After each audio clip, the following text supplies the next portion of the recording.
Hello friends, this is Vihaan. TGT best 30 की series को आगे बढ़ाते हुए आज के क्वेश्चंस डिस्कस करेंगे। फ्रेंड्स, ये सभी क्वेश्चंस सरकारी अध्यापकों के द्वारा आपको मिल रहे हैं जो ऑलरेडी गवर्नमेंट पोस्टेड पर हैं, तो उन सभी का एक्सपीरियंस आपके लिए काम आने वाला है। फ्रेंड्स, टीजीटी कमीशंस के लिए आर्ट्स, नॉन मेडिकल, मेडिकल के लिए क्रैश कोर्सेज अवेलेबल हैं अंडर अवर प्रोफेशनल्स।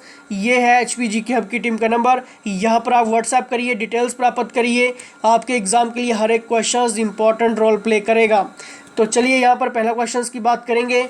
लॉयल कमीशन संबंधित था, किससे संबंधित था? दोस्तों, वेरी वेरी इंपॉर्टेंट क्वेश्चन है, हाईलाइटेड है, आपको सभी को आना चाहिए।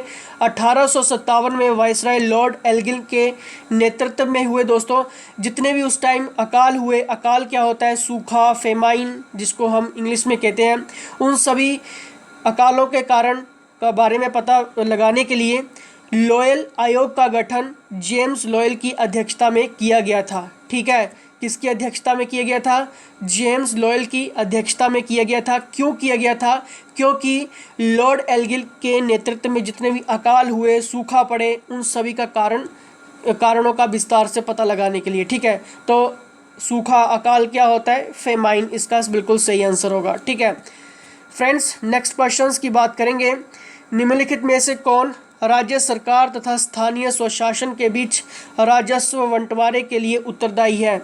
सभी को ये क्वेश्चंस आना चाहिए, किसी का भी क्वेश्चंस गलत नहीं होना चाहिए। सभी मॉक टेस्ट के रूप में लगाइए। अभी तक चैनल को लाइक, शेयर, सब्सक्राइब नहीं किया तो जल्दी से कर दीजिए। फ्रेंड्स, यहाँ पर बात हुई है revenue sharing between the state government and the local government. Local government की बात हुई है, लोकल एडमिनिस्ट्रेशंस की बात हुई है, स्टेट गवर्नमेंट और लोकल एडमिनिस्ट्रेशंस या फिर लोकल गवर्नमेंट। ठीक है, तो चलिए इसका सही आंसर क्या होगा?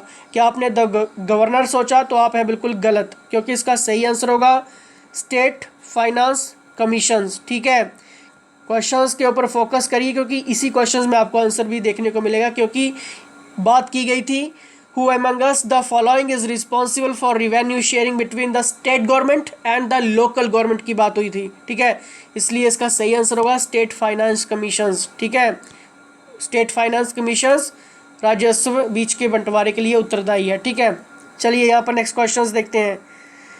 फ्रेंड्स, नेक्स्ट क्वेश्चंस आपकी स्क्रीन के सामने है। व्हाइट आइलैंड हाल ही में समाचार में देखा गया, ये किस देश में स्थित है? दोस्तों, अगर हम हमीरपुर बोर्ड के क्वेश्चंस की बात करूं तो ये क्वेश्चंस आपके एग्जाम में बनते हैं, जो हाईलाइटेड होते हैं, जो मैगजीन्स, न्यूज़पेपर में और इलेक्ट्रॉनिक मीडिया में चलते हैं। ठीक है, तो कई बार क्वेश्चंस वहाँ से भी पिकअप किए जाते हैं। चलिए इसका सही आंसर क्या होगा? व्हाइट आइलैंड की बात हुई है।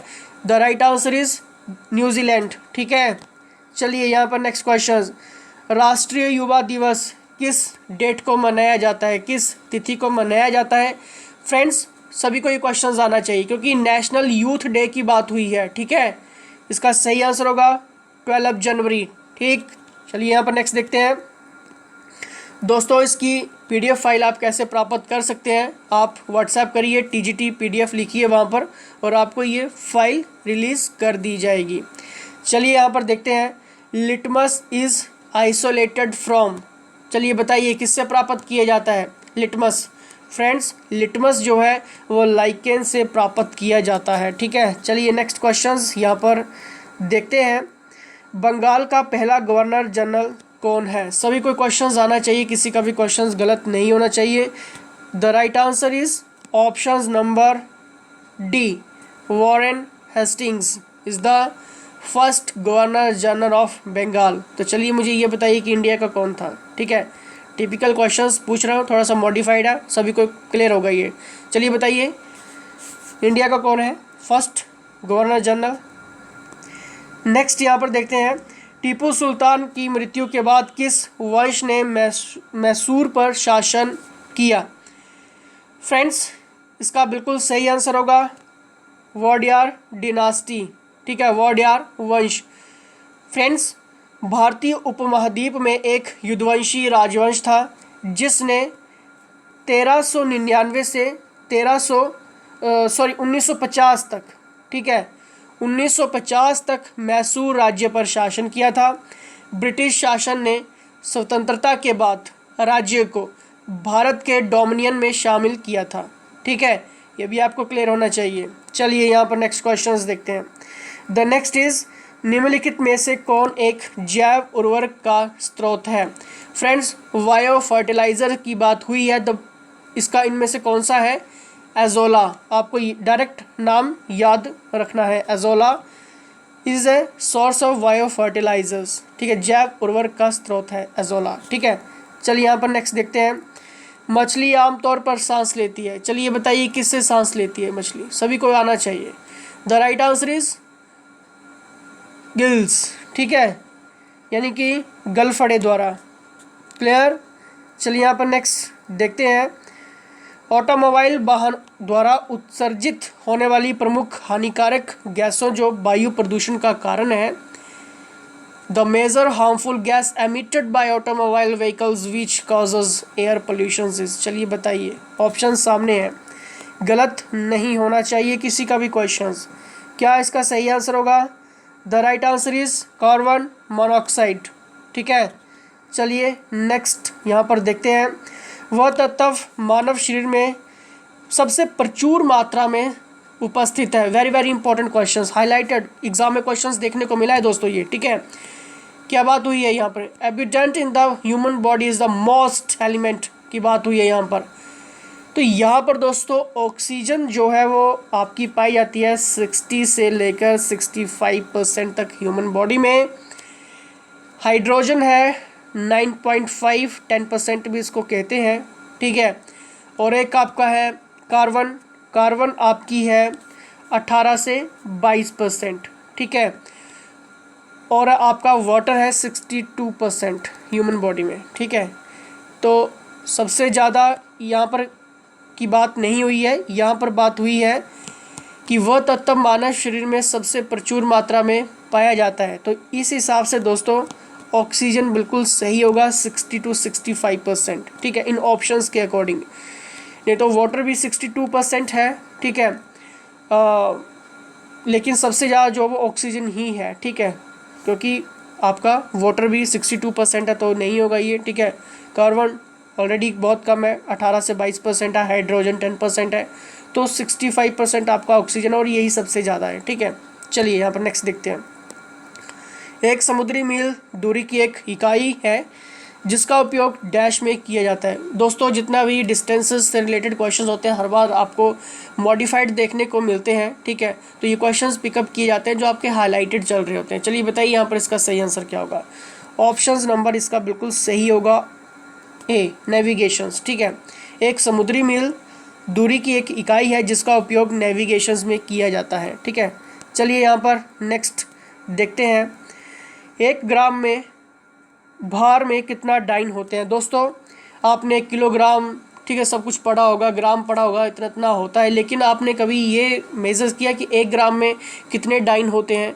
ठीक है, आप डेली शॉपिंग करने जाते हैं, वहाँ पे ग्राम्स लिखा आता है। ठीक है, ग्राम्स, किलोग्राम, ये वो, तो आपको ये बताना है क्योंकि ये डेली क्वेश्चन, साइंस से रिलेटेड क्वेश्चंस होता है, जनरल क्वेश्चंस होते हैं जो आपके हाईलाइटेड होते हैं। 1 ग्राम भार में कितने डाइन होते हैं? चलिए बताइए। 981। ठीक है, option number C is the right answer. आना चाहिए सभी को, क्वेश्चंस गलत नहीं होने चाहिए। हवा के संपर्क में आने के कुछ समय बाद चांदी का रंग काला हो जाता है, ऐसा क्यों होता है? Silver articles become black after some time when exposed to air because. चलिए बताइए इसका सही आंसर। ऑप्शंस आपके सामने है, वीडियो को पॉज करिए। इसका सही आंसर क्या होगा दोस्तों? Options number C is the right answers. ठीक है, सिल्वर सल्फाइड की कोटिंग बनाने के लिए चांदी हवा में सल्फर के साथ अभिक्रिया करता है। ठीक है, क्लियर है? Silver reacts with sulphur in the air to form a coating of silver sulphide. याद रखना है ये। ठीक है, इंपॉर्टेंट क्वेश्चंस आपके एग्जाम के लिए। चलिए यहाँ पर नेक्स्ट क्वेश्चंस देखते हैं। जब एक गर्म बिजली का बल्ब चमकता है तो क्या होता है? चलिए ऑप्शंस देखिए इसके। ऑप्शंस जल्दी से देखिए, वीडियो आप पॉज कर सकते हैं, आराम से आप देख सकते हैं यहाँ पर ऑप्शंस अपने टाइम के अकॉर्डिंग। तो इसका बिल्कुल सही आंसर होगा ऑप्शंस नंबर बी, यानी कि विद्युत ऊर्जा आंशिक रूप से प्रकाश ऊर्जा में और आंशिक रूप से गर्मी ऊर्जा में परिवर्तित होती है। इंग्लिश में ही रीड करूँगा।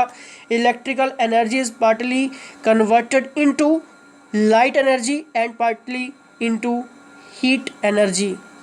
ठीक है, option number B is the right answer, इसलिए गर्म बिजली का बल्ब चमकता है। ठीक है, चलिए यहाँ पर नेक्स्ट देखते हैं। गतिज और स्थितिज ऊर्जा में परिवर्तन का योग हमेशा होता है। इंपॉर्टेंट है, इसका सही आंसर होगा 0। चलिए यहाँ पर नेक्स्ट, भारत में सबसे बड़ा रामसर स्थल कौन सा है। दोस्तों कोई भी क्वेश्चन पेपर उठाइए, वेटलैंड से रिलेटेड आपको क्वेश्चन जरूर देखने को मिला होगा। इन क्वेश्चंस के अकॉर्डिंग दोस्तों, ऑप्शंस के अकॉर्डिंग भारत में सबसे बड़ा रामसर स्थल निम्नलिखित में से कौन सा है।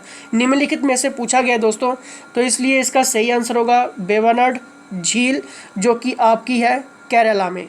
लेकिन आपसे ये पूछा जाता है कि भारत में सबसे बड़ा रामसर स्थल कौन सा है।